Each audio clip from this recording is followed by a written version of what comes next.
We had a trade yesterday. The Rams received quarterback Trent McDuffie. Stop me if you've heard this before. They then say F them picks. They send a first-round pick, number 29. They also send a fifth, a sixth, and a 2027 third. Reminder that 9 of the last 10 seasons, the Rams have traded their first-round draft pick. It's kind of remarkable. But this one caught a lot of us off guard. We're going to break it down now with Hayley Lewis. She joins us now. Hayley's been covering the Chiefs for a while. And I know you saw this. What was your initial reaction to this blockbuster trade? I did not see this one coming. This was one that, when you hear Brett Veach talking about possibly getting these extensions going, talking with these players, and especially talking about Trent McDuffie, a guy who is so well loved by Chiefs Kingdom, also well loved, by his locker room. He's a leader. He's someone that they've really invested in, developed. He's a huge part of Steve Spagnuolo's defense, right? He was asked to do a lot of different things. He played outside the slot, inside the slot. He blitzed. He was a guy that they could really use for a lot of different things. And of course, he's top of the market. It's just the Chiefs, unfortunately, they don't got any money. They're really strapped for cash right now, and they made the hard decision. So we've seen Brett Veach do this before. He trades away top talent to get draft picks and kind of rebuild the roster, which it worked when they did it with Tyreek Hill. It didn't really work, in my opinion, when they traded away L'Jarius Sneed. So we'll see how it works now. But I made the mistake of taking yesterday off, and then this happened. So that was fun. I didn't get my off day, and now here we are again talking about a blockbuster trade by the Kansas City Chiefs. No rest for an insider. Never. Always have that phone close by.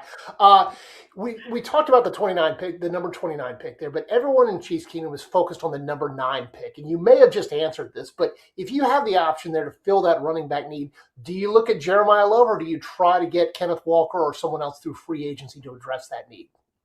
I mean, I'm going to give you the boring answer, which is what we're all used to here. But Brett Veach historically does not like to trade or does not like to go high for a running back, right? They have this, it's kind of weird being in this new territory too for the Chiefs, being so high and picking in the first round, because they've done so well previously in the last, 6-7 seasons that they've been at the end of the first round of the draft. So having this new capital, this, ability to grab an elite talent, I think is something that they should capitalize on. Now, do they actually do that? Well, that's going to be, the biggest question that you're asking right there. Brett Veach doesn't really necessarily go after running backs so high, and I think it's really statistically because when you look at the value versus positional value, when you maybe go target an edge or a defensive tackle, maybe even an offensive lineman, the longevity of that pick. So do I see them targeting Love at pick number 9? I think you absolutely have to entertain it.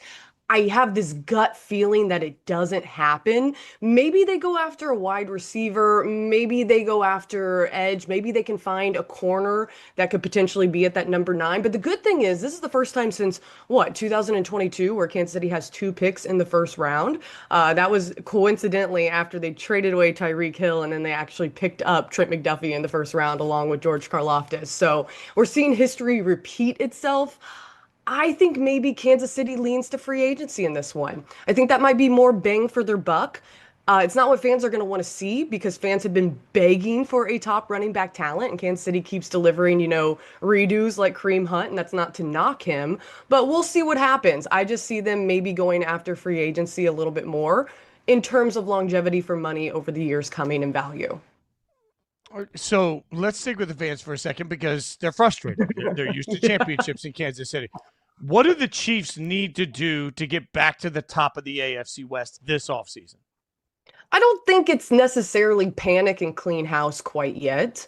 There is a lot of talent still in the locker room. You still have Patrick Mahomes. You still have Andy Reid. And right now we think they still have Travis Kelce. So they're still good at that big, the core that took them here for the last, 6-7 seasons.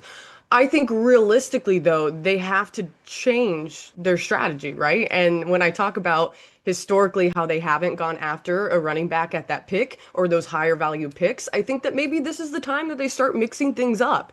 This would be the time to shake things up and change things, because obviously it hasn't been working in the past. Now, it's not that I don't trust Veach to get back. It's just they haven't seen this slump in the Patrick Mahomes era in a very long time. So I think being aggressive, which would be maybe particularly getting after that run game.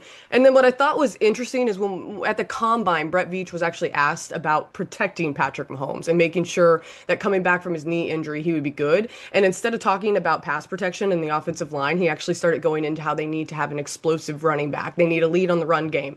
I think Mahomes had like 64 carries or something last year. That can't happen this year. So, kind of contradicting the point that I just made before, but in my opinion, if they're going to really get back on top, this is the year that you are aggressive. This is the year you go for it. This is the year that maybe you go after and target Jeremiah Love. Then again, I don't get paid the big bucks. I wish I did. But, you know, and I don't envy Brett Veach's position that he's in and what he has to do. Those are some tough decisions, but maybe this is the year that they become aggressive and they kind of switch it up on everyone.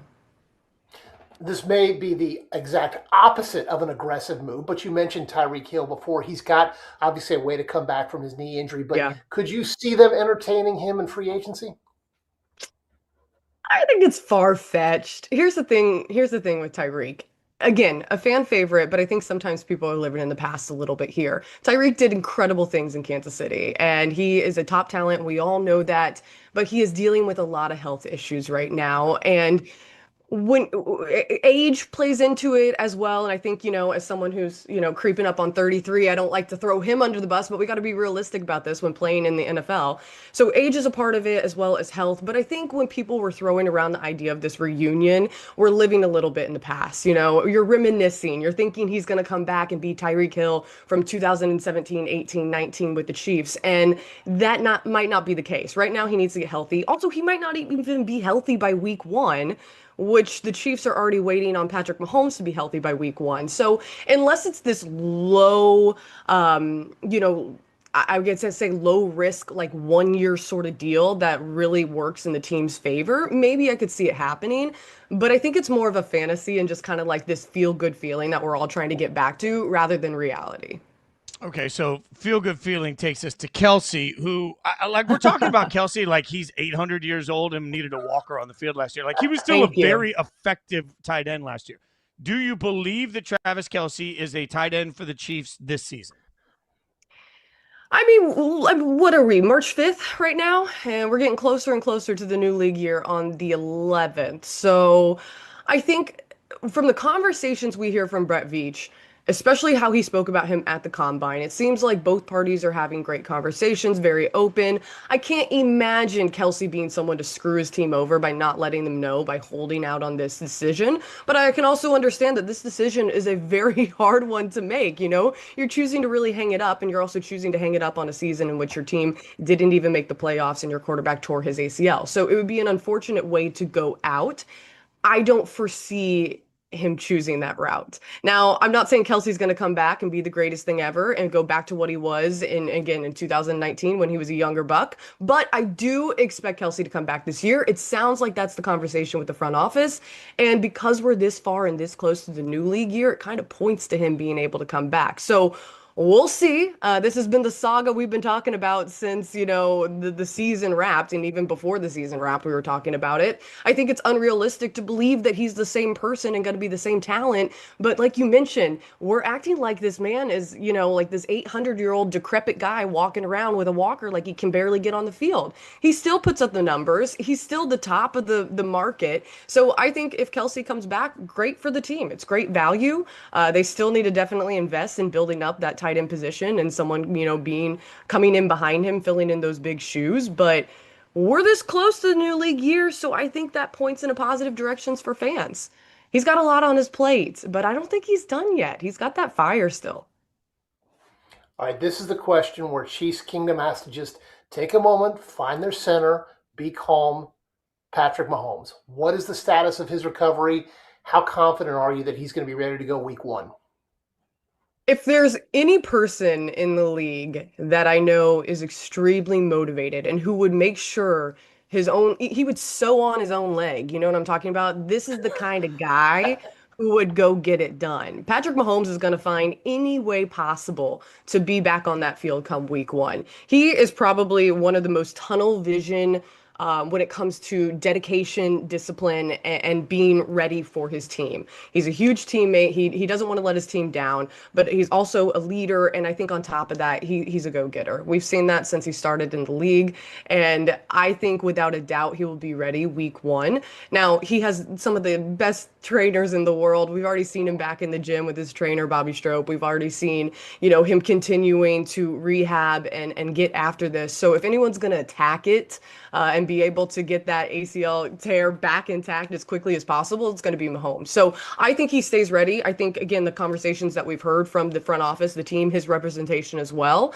is that he is doing anything and everything in his power to be able to be back for week 1. So will it maybe be a gingerly week 1? Possibly. We'll have to see how it all shakes out. But I definitely think Mahomes will be on that field. It feels like we've seen enough speculation. Every reclamation quarterback gets rumored to either the Rams or the Chiefs as some sort of backup. Andy Reid's going to make him. Like, do you believe if they get into this summer and it looks like Mahomes might need a few extra weeks, are they a Gardner Minshew team or are they addressing quarterback in the open market? I think after we saw what happened last year, they're going to have to look at the open market, probably. Reid likes to have himself a good old veteran backup. That's always something that he has for that position as well. I think that they have a few people that they can shop around. Chris Olodikin is also someone that they've been able to utilize. Definitely not their starter, but someone that they could potentially, if things, are getting really dire, can lean on. Gardner Minshew last year, although is a great talent, just had some hiccups with the Chiefs. We saw some moments of sparks, and then we also saw some moments where you thought he could have done better. This would have looked better for the Chiefs. And then you saw Chris Olodikin come in and do a better job than Minshew. So we'll have to see what happens. They did at the end of the season say that they were having conversations and that they were open to having him return. But that's, I'm trying to get through the draft, my guy. This is something that we're going to have to worry about as we get closer and closer to July. But definitely it's something to mention. They got to think about it as it is quickly approaching. We're here in March and we're talking about training camp. How are we already here? Like this rolls by so quick. Do we get an NFL season never ends. No. You don't and Hayley doesn't get an off day. Like, it's just, Hayley, you had your chance at the off day yesterday. I did. Sorry. It passed you by. And I ruined it. You don't get another one. By default, the Chiefs are not at the top of the AFC West anymore. So which of the other 3 teams, we could probably eliminate one, sorry, Fitz, but which of the other 3 teams scares you the most? Yeah, isn't the Raiders. So you nailed that one. Thank you. Thank you so much. I would love to say that Justin Herbert puts a chill down my spine, but after seeing what Bo Nix did last year, the Denver Broncos are the real deal, what him and Sean Payton were able to do. And honestly, it was a disappointment to see him get hurt in the playoffs and not be able to finish with his team, because I think it absolutely would have been, and as we all know, would have been a different outcome had he been in that game.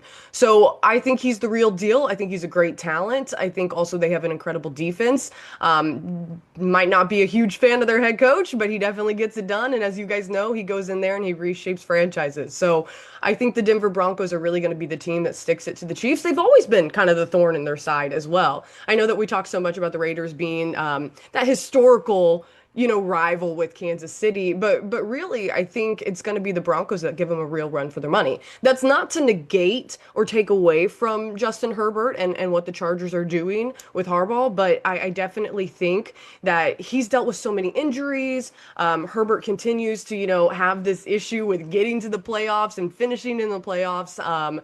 So I think a team that showed you that they could get it done very quickly with their talent is the Broncos. And for Kansas City, they got to take that threat realistically. So we'll see who comes out the top of the AFC West. It was definitely a different year this season, but I think the Broncos really got to run for their money going. You guys can read her on Bleacher Report. Check her out there, and then follow her on social media at Hayley Lewis _sports. Hayley, always appreciate your expertise. We looked at the calendar. July 4th, you can have 3 to 3:17 p.m. Eastern off. There you go. Thank you. Those 17 minutes, book it on the 4th of July. That's it. So we won't bother you then. We appreciate your time, my friend. Thank you so much for hanging out with us. Appreciate you guys. I'll see you later.